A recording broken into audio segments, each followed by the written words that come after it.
एक सबसे खराब मुस्लिम राजा जिसका जिक्र हम करते हैं, औरंगजेब, उसने जजिया कर लगाया था। जजिया कर का मतलब होता है गृह कर, हाउस टैक्स, घर के ऊपर लगाया जाने वाला कर। तो औरंगजेब ने घर के ऊपर कर लगाया था, आमदनी पे उसने भी नहीं लगाया, लेकिन अंग्रेजों ने भारत के लोगों की आमदनी पे कर लगाया। और वो भी कर कितना लगाया? 97%। माने 100 रुपए की आमदनी किसी भारतवासी को हो तो 97 रुपए अंग्रेजों को देना पड़े, 3 रुपए सिर्फ उसके पास बचे। ऐसी व्यवस्था अंग्रेजों ने बनाई। सारा पैसा भारतवासियों से लूट लेना ताकि भारतवासियों के हाथ में कुछ ना बचे तो वो क्रांतिकारियों को दान ना दे सकें। इसके लिए इनकम टैक्स का कानून आया इस देश में।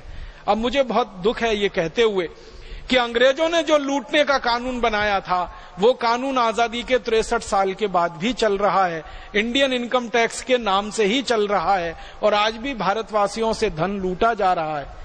बस अंतर इतना है, पहले गोरे अंग्रेजों ने लूटा था और उस धन को ले जाके लंदन में जमा किया था। अब काले अंग्रेज उस कानून के आधार पर धन लूट रहे हैं और स्विट्जरलैंड में ले जाकर उस धन को जमा कर रहे हैं। व्यवस्था वही की वही चल रही है, कानून वही का वही चल रहा है। अंग्रेजों ने सेंट्रल एक्साइज एक्ट बनाया। कोई भी भारतवासी किसी वस्तु का उत्पादन करे तो उस पर 350% एक्साइज ड्यूटी। अंग्रेजों ने सेल्स टैक्स लगाया, अंग्रेजों ने रोड टैक्स लगाया, टोल टैक्स लगाया, म्युनिसिपल कॉरपोरेशन का टैक्स लगाया और ऐसे 23 तरह के टैक्स कानून लगाकर इस देश के नागरिकों को जमकर लूटा लगभग 190 वर्षों तक। अब अंग्रेजों ने ये सब कानून बनाए थे भारत को लूटने के लिए, तो आजादी के बाद होना ये चाहिए था कि ये सारे कानून खत्म किए जाएं, इनकम टैक्स खत्म किया जाए, सेंट्रल एक्साइज खत्म किया जाए, रोड टैक्स, टोल टैक्स खत्म किया जाए, म्युनिसिपल कॉरपोरेशन का टैक्स खत्म किया जाए।